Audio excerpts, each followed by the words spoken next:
வெள்ளை காராமணி பொரியல் செய்வாங்க. ஆனால் நான் குழம்பு வச்சுருக்கேன். ரொம்ப நல்லாயிருக்கும். இது எப்படி வச்சேன்னு காமிக்கிறேன் உங்களுக்கு. ரொம்ப நல்லாயிருக்கும். கருப்பு காராமணியில் ஏற்கனவே குழம்பு வச்சுருக்கேன். இந்த வெள்ளை காராமணியில் குழம்பு வச்சா கருப்பு காராமணியோட ரொம்ப நல்லாயிருக்கும். அதோட இது கொஞ்சம் கம்மியாக தான் இருக்கும். ஆனால் சாப்பிட ரொம்ப நல்லாயிருக்கும் டேஸ்ட்டு. இதை எப்படி வைக்கலான்னு பார்க்கலாம். வறுத்துட்டு உடனே செய்ய போகிறோம். அது எப்படி இருக்குன்னு பார்க்கலாம். அதோட இது கொஞ்சம் டேஸ்ட்டு கம்மியாக இருக்கும். ஆனால் நல்லாயிருக்கும் சாப்பிட. இதுக்கு தேவையான பொருட்கள்: வெள்ளை காராமணி, நல்லெண்ணெய், கடுகு, வெங்காயம், தக்காளி, கறிவேப்பிலை, முருங்கைக்காய், கத்திரிக்காய், பெருங்காயம், புளி, தனியாத்தூள், மிளகாய்த்தூள், மஞ்சத்தூள், உப்பு, இஞ்சி, பூண்டு, தக்காளி, வெங்காயம் இதை மாதிரி பொடிசாக கட் பண்ணிக்கோங்க. புளியை இதை மாதிரி போட்டு தண்ணி ஊற்றி ஊற வச்சுருங்க. புளி நல்லா ஊறட்டுன்னு ஊற வச்சிடணும். முதல்லையே ஊற வச்சிடணும். குழம்பு தாளிக்கிறது முன்ன இதை மாதிரி ஊற வச்சுருங்க. புளியை நல்லா ஊறட்டும். இப்போ நம்ம காராமணி எப்படி வறுக்கிறதுன்னு பார்க்கலாம். ஊற வச்சு செய்யணும். ஆனால் ஊற வச்சு செய்யலை. இது மாதிரி வறுத்து செஞ்சால் கொஞ்சம் நல்லாயிருக்கும். ஊற வச்சு செய்தோட வறுத்து செஞ்சால் நல்லாயிருக்கும். இதை நல்லா இதை மாதிரி வறுக்கணும். வறுத்துட்டே நல்லா வாசனை வரும். வறுத்தா இறக்கிடலாம். இதை நல்லா வறுக்கணும். லைட்டாலாம் வறுக்கக்கூடாது. நல்லா வறுத்தா தான் நல்லாயிருக்கும். கடாயிலே வைக்காதீங்க, எடுத்துருங்க. எடுத்து ஒரு தட்டில் வச்சுருங்க. கடாயிலே வச்சிங்கன்னா தீஞ்சிரும். அவ்வளோதான். வறுத்துட்டு இந்த மாதிரி கடாயில் எடுத்து வச்சுருங்க. இப்போ நம்ம இதை குக்கரில் எப்படி அவிக்கிறதுன்னு காமிக்கிறேன் பாருங்கள். இப்போ நம்ம குக்கர் எடுத்து இதை தண்ணி ஊற்றி இதை கொட்டி அவிச்சிடலாம். இது கொஞ்சம் தண்ணி அதிகமாக வைங்க. ஊறுச்சுன்னா சீக்கிரமாக வந்துடும். இது ஊறாதனால கொஞ்சம் 2 விசில் அதிகமாக விடணும். அதுக்கு 2 விசில்னால் இதுக்கு 4 விசில் விடணும். ஊற வச்சு அவிச்சோம்னா 2 விசில் விடணும். இதுக்கு 4 விசில் விடுங்க. அப்போ தான் இது வேகும். இப்போ மூடி போட்டு வேக வச்சிடலாம். 1 விசில், 2 விசில், 4 விசில் விட்டு இறக்கிடலாம். அதுக்கு 2 விசில்னால் இது 4 விசில். அவ்வளோதான். இருந்துச்சு பாருங்கள். இப்போ கத்திரிக்காய் நான் எப்படி அரிகிறேன்னு பாருங்கள். இதை மாதிரி அரிஞ்சு 4 அப்படியே போட்டுருங்க.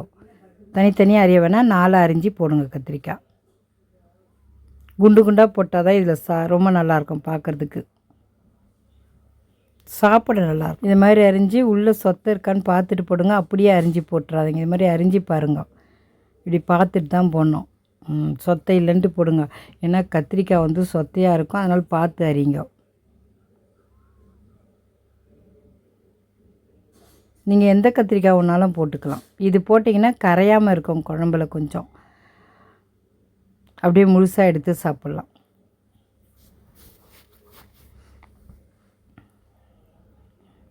அவ்வளோதான். எல்லாம் கத்திரிக்காய் அரிஞ்சாச்சு.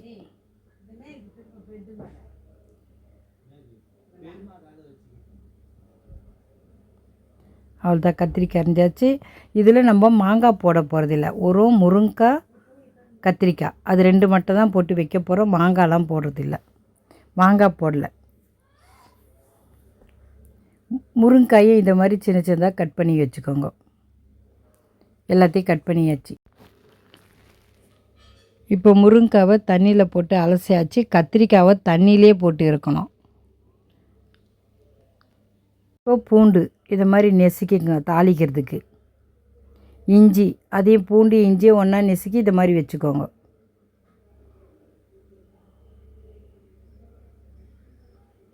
ரெண்டுத்தையும் ஒன்றா நெசுக்கி ஒன்றா வச்சுக்கோ. இஞ்சி பூண்டு. இப்போ நம்ம தாளிக்கலாம். ஒரு பாத்திரம் வச்சுருங்க. அது காஞ்ச உடனே எண்ணெய் ஊற்றிடலாம். நான் இப்போ நல்லெண்ணெயில் தான் தாளிக்க போகிறேன். கடுகு சேர்த்துருங்க. கடுகு பொரிஞ்ச உடனே வெங்காயம் சேர்த்துருங்க.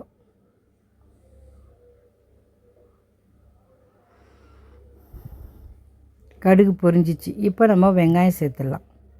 நல்லெண்ணெய் ஊற்றிட்டா ஸ்லோவாக வைங்க. கொஞ்சம் வேகமாக வச்சா கூட நிறைய புகை வந்துடும். அதனால ஸ்லோவாக வச்சு தாளிங்க நல்லெண்ணெய். வெங்காயம் நல்லா வதக்கிடுங்க. வெங்காயம் நல்லா இது மாதிரி வதங்கணும். இஞ்சி பூண்டு சேர்த்துருங்க. இஞ்சி பூண்டு சேர்த்து வதக்கிடுங்க.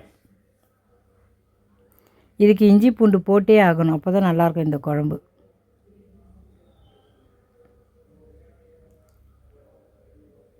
இஞ்சி பூண்டு போட்டாச்சு. நல்லா இதை மாதிரி ஸ்லோவாக வச்சு வதக்குங்க. வேகமாக வைக்காதீங்க, தீஞ்சிரும். அதனால் பொறுமையாக வதக்கிட்ட பிறகு தான் நம்ம தக்காளி சேர்க்கணும். இல்லை அந்த இஞ்சி பூண்டு வாசனை அடிக்கும். அதனால் நல்லா வதக்குங்க. பச்சை வாசனை அடிக்கும். வதக்கிட்டிங்கன்னா ரொம்ப நல்லாயிருக்கும். இப்போ பெருங்காயம் சேர்த்துருங்க. பெருங்காயமும் இந்த எண்ணெயிலே நல்லா வதக்குங்க. நல்லா இது மாதிரி வதக்குங்க எண்ணெயில். இப்போ தக்காளி சேர்த்துருங்க. தக்காளி சேர்த்துட்டு நல்லா வதக்குங்க.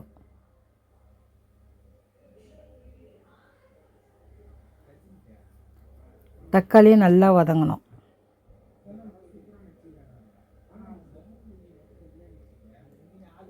இப்போ தக்காளி போட்டுட்டு தட்டு போட்டு கூட மூடிடுங்க. சீக்கிரமாக வதங்கிடும் தக்காளி.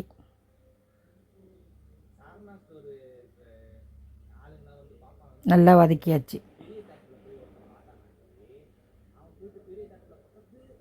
இப்போ கறிவேப்பிலை சேர்த்துருங்க. கறிவேப்பிலை சேர்த்து நல்லா வதக்குங்க.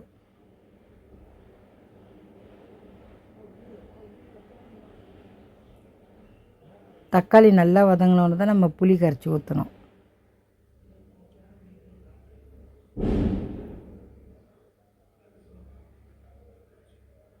இப்போ நம்ம கத்திரிக்காய் சேர்த்துடலாம். கத்திரிக்காய் சேர்த்துட்டு நல்லா வதக்கணும். இந்த எண்ணெயிலே நல்லா வதக்கணும் கத்திரிக்காயையும்.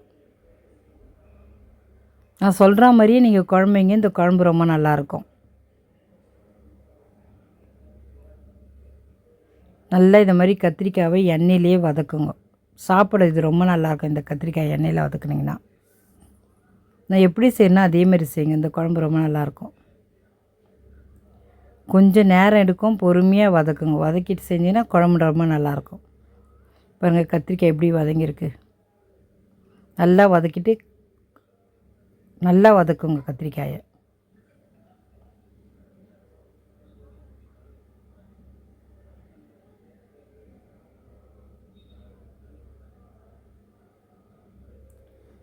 பொறுமையாக வதக்குங்க. வேகமாக வச்சு வதக்காதுங்க. வதக்கணுன்ட்டு ஸ்லோவாக வச்சு கத்திரிக்காய் வதக்குங்க.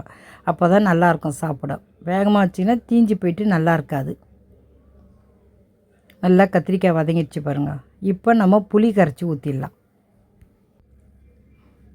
புளியை நல்லா கரைச்சிடுவோம். நம்ம முதல்ல ஊற வச்சதுனால நல்லா ஈஸியாக கரைச்சிரும். இப்போ நம்ம இதை குழம்புல எடுத்து ஊற்றிடணும். பாருங்க இந்த மாதிரி வெடி கட்டி ஊற்றிடுங்க. நமக்கு தேவையான அளவுக்கு தண்ணி ஊற்றிடுங்க.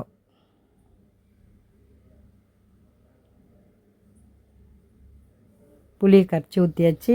நமக்கு எவ்வளோ குழம்பு வேணுமோ அதுக்கு தகுந்த மாதிரி தண்ணி ஊற்றிடுங்க. இப்போ தனியாத்தூள் போட்டாச்சு. தனியாத்தூள்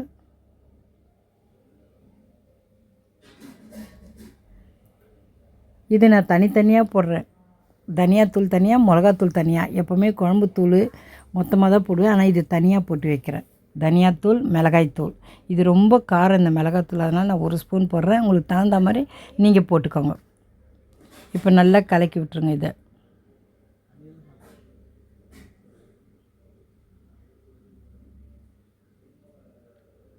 இப்போ உப்பு சேர்த்தாச்சு.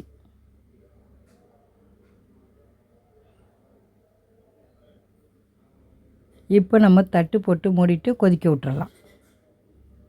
இப்போ முருங்கைக்காய் சேர்த்துருங்க. நல்லா கொதிக்குது குழம்பு. இப்போ முருங்கைக்காய் சேர்த்தாச்சு. முருங்கைக்காய் சேர்த்துட்டு நல்லா கிளறி விட்டு திருப்பி மூடிடுங்க. கத்திரிக்காய் வெந்துடும் எண்ணெயிலேயே. முருங்கைக்காய் மட்டும் இப்போ வெந்த உடனே இறக்கிடலாம். குழம்பு கொதிக்கணும். அதனால் திருப்பி தட்டு போட்டு மூடிடலாம். நல்லா கொச்சிச்சு. இப்போ நம்ம காராமணி எடுத்து அவிச்சு வச்ச பாருங்க, அதை எடுத்து சேர்த்துடலாம். பாருங்கள் நல்லா வெந்துச்சு காராமணி. நான் சொன்ன மாதிரி வறுத்து போட்டிங்கன்னா நல்லா வெந்துடும். கரெக்டான விசில் விட்டு இறக்கிடலாம். அவ்வளோதான், காராமணி வெந்துடுச்சு. இதில் சேர்த்தாச்சு குழம்புல. இப்போ நம்ம ஒரு தட்டு போட்டு நல்லா கொதிக்க விட்டுறலாம் குழம்ப.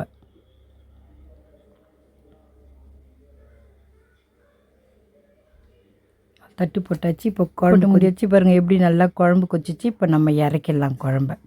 பாருங்க இந்த மாதிரி திக்காக நல்லா ஆயிடுச்சு குழம்பு. குழம்பு கொதிச்சிருச்சு. முருங்கைக்காய் வந்துச்சு, கத்திரிக்காய் வந்துடுச்சு. இப்போ நம்ம இறக்கலாம். உப்பு காராமணி தான் குழம்பு வச்சுருக்கோம். இப்போ வெள்ளை காராமணி குழம்பு வச்சுருக்கோம். ரொம்ப நல்லாயிருக்கும். கருப்பு காராமணி குழம்பு ரெடி. சாப்பிட்டு பார்த்துட்டு எப்படி இருக்குதுன்னு சொல்லுங்கள். நீங்களும் இதேமாரி செஞ்சு பாருங்கள். ரொம்ப நல்லாயிருக்கும். ஈஸியான முறையில் செய்யலாம். ஊற வச்சு செய்வோம், மறந்துட்டோம்னா இதை மாதிரி செஞ்சு சாப்பிட்டு பாருங்கள். இதுவும் நல்லாயிருக்கும் சாப்பிட்றதுக்கு. நான் இதில் மாங்காய் போடுவேன். கருப்பு காராமணி இதில் போட மாட்டேன். இந்த காராமணியில் போடாதீங்க, அப்போ தான் நல்லாயிருக்கும் இது சாப்பிட்றதுக்கு. இதே மாதிரி வச்சு சாப்பிட்டு பாருங்கள். வீட்டில் இருக்க பொருளை வச்சு தான் நான் செஞ்சுருக்கேன் இந்த காராமணி குழம்பு. அதே மாதிரி நீங்களும் செய்யுங்க. ரொம்ப நல்லாயிருக்கும். நான் எப்படி சொன்னால் கத்திரிக்காய் அதே மாதிரி முழுசாக போடுங்க பாருங்கள். பார்க்குறதுக்கே எவ்வளோ நல்லா இருக்குல்ல. கத்திரிக்காய் முழுசாக இருக்கும். சாப்பிட்றதுக்கும் ரொம்ப நல்லாயிருக்கும். இதில் முருங்கைக்காய், கத்திரிக்காய் 2 தான் போடணும், வேறு காய் போடாதீங்க. சாப்பிட்டு பார்த்துட்டு எப்படி இருக்குன்னு சொல்லுங்கள்.